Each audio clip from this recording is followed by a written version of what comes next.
가난한 아빠는 이렇게 말합니다. 돈을 좋아하는 것은 모든 악의 근원이다. 반면에 부자 아빠는 어떻게 말할까요? 돈이 부족한 것은 모든 악의 근원이다. 부자 아빠와 가난한 아빠의 저자로 유명한 로버트 기요사키는 자신의 가난한 아빠와 친구의 부자 아빠 사이에서 성장하면서 가난한 아빠와 부자 아빠가 돈을 대하는 방식의 차이를 정리했던 말입니다. 돈을 대하는 두 아빠의 표현은 극명한 차이를 발견할 수 있었어요. 고갈TV 시청자 여러분, 돈을 대하는 두 아빠의 표현 중에서 어떤 표현이 더 와 닿으십니까? 어떤 시각이 옳은지에 대해서는 여러분의 판단에 맡기겠습니다. 다만 한 가지, 가난한 아빠는 돈을 싫어하는 태도를 가졌다는 것이고 부자 아빠는 돈이 부족한 것을 혐오하는 의미를 담고 있다는 것이겠죠. 정리하면 책의 저자는 부자가 되기를 원한다면 돈을 싫어하지 말아야 한다는 의미를 전달하려고 했던 것이 아닐까 생각이 됩니다. 제 큰아이가 대학교에 입학할 즈음이었어요. 아들에게 가계부를 쓰도록 요구한 적이 있었거든요. 돈이 들어오고 나가는 것을 매월 눈으로 확인하면서 돈의 소중함을 깨닫게 하고 싶었습니다. 하지만 결국은 실패했죠. 제 아들과 저는 돈을 대하는 생각의 차이가 극대극일 만큼 차이가 컸거든요. 아들은 좋아하는 것을 하는 게 우선이지 돈은 중요하지 않다는 생각을 가지고 있었어요. 하지만 저는 돈이 있어야 좋아하는 것을 할 수 있다고 생각을 했죠. 결국은 옳고 그름을 떠나 아들은 자신의 생각을 굽히지 않았고 자신의 생각대로 돈을 대하더군요. 아들은 대학에서 드럼을 전공했기 때문에 졸업과 동시에 자그마한 드럼 교습소를 운영했습니다. 그리고 31살에 결혼을 했죠. 코로나 2년 차인 33살에 교습소를 학원으로 확장하는 과정에서 돈을 대하는 그의 시각이 바뀌기 시작했습니다. 막상 결혼하고 자기 사업이라는 걸 본격적으로 하려다 보니까 자신이 좋아하는 걸 하는 것이 우선이긴 하지만 현실적으로 돈이 없으니까 좋아하는 걸 고집하는 게 부질없다는 것을 알게 된 거죠. 그러면서 저한테 하는 말이 제가 아들에게 입버릇처럼 했던 말이 떠올랐답니다. 돈이 있어야 내가 하고 싶은 걸 마음껏 할 수 있다. 지금은 자신이 좋아하는 드럼을 보다 효과적으로 학습시키는 학원으로 발전시키기 위해서 열심히 돈을 모으는 것이 최우선순위라고 말하더군요. 돈을 대하는 4가지 태도에 대한 연구 자료가 있습니다. 그래서 오늘은 이 자료에 기초해서 돈을 대하는 태도를 살펴볼까 합니다. 나이가 많고 적음을 떠나서 돈을 대하는 인식은 사람마다 차이가 있는 만큼 오늘 영상을 통해서 돈을 대하는 나의 모습을 한 번쯤 점검해 오는 것도 은퇴 준비 차원에서 의미가 있을 것 같습니다. 돈을 대하는 4가지 태도. 첫째, 돈을 회피하는 태도입니다. 돈 문제는 너무 어려워. 뭐 어떻게 되겠지? 평소에 이런 뉘앙스가 느껴지는 표현을 자주 하는 편이십니까? 그렇다면 돈을 회피하는 태도를 의심해야 할 것 같습니다. 돈을 회피하는 경향이 있는 사람들은 기본적으로 돈은 나쁜 것, 그렇게 인식하기 때문에 돈은 두려움의 대상이고 걱정을 몰고 오는 더러움의 원천으로 본다는 거예요. 그 때문인지는 몰라도 부자들은 탐욕스럽고 욕심이 많아서 부자가 된 것이기 때문에 돈을 가질 자격이 없다고 비판을 한답니다. 하지만 아이러니하게도 돈을 회피하기 때문에 현실적으로는 경제적인 문제에 부딪히는 일이 벌어지죠. 당연하지 않습니까? 세상은 돈으로 통하니까요. 연구에 따르면 돈을 회피하는 태도를 가진 사람들의 소득 수준은 그렇지 않은 사람과 비교할 때 매우 낮은 편이고 보유하고 있는 자산도 낮다는 거예요.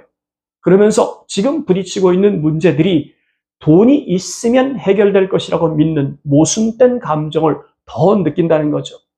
그 때문인지 몰라도 돈을 벌기 위해서 지나치게 일하는 행동이 벌어진답니다. 이해가 잘 안 되죠.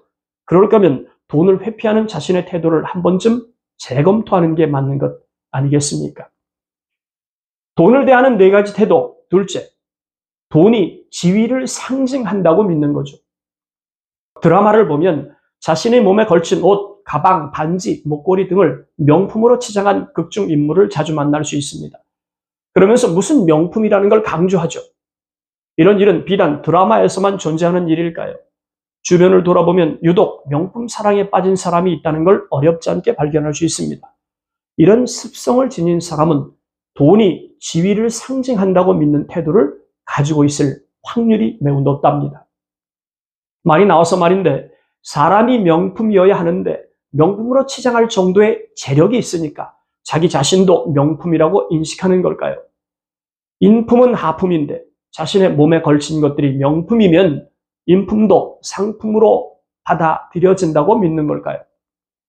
자동차는 문명의 이기인 만큼 생활 편의 차원에서 주택은 편안한 쉼을 위한 안식처의 개념으로 인식합니다. 그럼에도 불구하고 혹여 큰 차와 좋은 집이 자신의 지위를 보여주기 위한 도구 차원으로 인식하는 경향이 있다면 돈을 지위와 연계해서 인식한다고 본다는 거예요. 돈을 대하는 네 가지 태도. 셋째, 돈을 숭배하는 태도입니다. 돈이 생긴다면 무슨 일이라도 할 수 있다. 혹시 이렇게 생각하십니까? 그렇다면 돈을 숭배하는 것이라고 말합니다. 어쩌면 제가 이런 부류는 아닐까 좀 의심을 하긴 합니다. 저도 아들에게 했던 것처럼 어느 정도의 돈은 있어야 정말 하고 싶은 걸 할 수 있다는 주의거든요. 그렇다고 돈을 숭배하는 정도는 아니지만 전혀 아니라고 부정하는 것도 사실 어렵습니다. 아무튼 돈을 숭배하는 태도를 가진 사람은 돈이 있으면 모든 문제가 해결될 것이라고 믿는 거죠. 돈이 행복의 열쇠라고 생각하는 겁니다. 개인마다 정도의 차이가 있겠지만 정도가 심하면 배금주의, 황금 만능주의, 물질 만능주의자로 불릴 수 있을 거예요. 사람은 누구나 돈에 대한 욕심이 적지 않으니까요. 돈을 좋아하더라도 특별한 목적을 가지고 돈을 모으는 사람이 있는가 하면 그저 많은 돈을 원하는 돈 숭배자의 길을 가는 사람도 있습니다.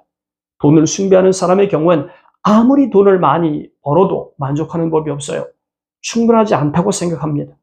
이런 사람은 돈을 부리는 사람이 아니라 돈에 종속된 사람이라고 보는 게 맞을지도 모르겠다는 생각을 하게 되네요. 돈을 대하는 네 가지 태도. 네 번째, 돈을 경계하는 태도입니다. 돈을 경계하는 사람은 일단 돈을 조심스럽게 대하는 특징이 있어요. 그렇다 보니까 절약하면서 저축하는 것을 매우 중요하게 생각하죠. 이런 경우엔 소득도 높고 자산 보유액도 많기 때문에 다른 사람에게 자신의 재무 상태를 비밀에 붙이는 경향이 있답니다. 하지만 배우자에게만큼은 돈에 대해서 거짓말을 하지 않는 특징을 가지고 있다는 거죠.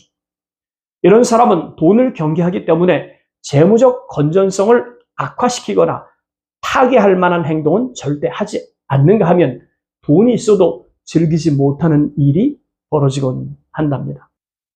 지금까지 돈을 대하는 네 가지 형태의 연구 자료에 대해서 말씀을 드렸어요. 첫째, 돈을 회피하는 사람. 둘째, 돈이 지위를 상징한다고 믿는 태도. 셋째, 돈을 숭배하는 태도. 넷째, 돈을 경계하는 태도. 고갈TV 시청자 여러분은 어떤 태도에 근접한다고 생각하십니까? 저는 앞서 말씀드린 것처럼 돈을 숭배하는 것까지는 아니지만 어느 정도의 돈은 가져야 한다고 생각합니다. 그리고 마지막으로 말씀드렸던 돈을 경계하는 태도 또한 매우 강한 편입니다. 조금은 즐겨도 되는데 즐기는 법을 모르다 보니까 제 3자의 눈에 비친 저의 삶은 일중독자처럼 보이기도 하거든요. 오늘은 돈을 대하는 사람들의 네 가지 태도를 살펴보았습니다. 돈이 많고 적음을 떠나서 돈 없이 살 수 있는 세상은 아닌 것 같습니다. 아무쪼록 딱 한 번 사는 세상인데 돈 때문에 고통받는 일이 없었으면 좋겠다는 야무진 바람을 가져봅니다. 오늘 영상 여기까지입니다. 여러분 행복하십시오.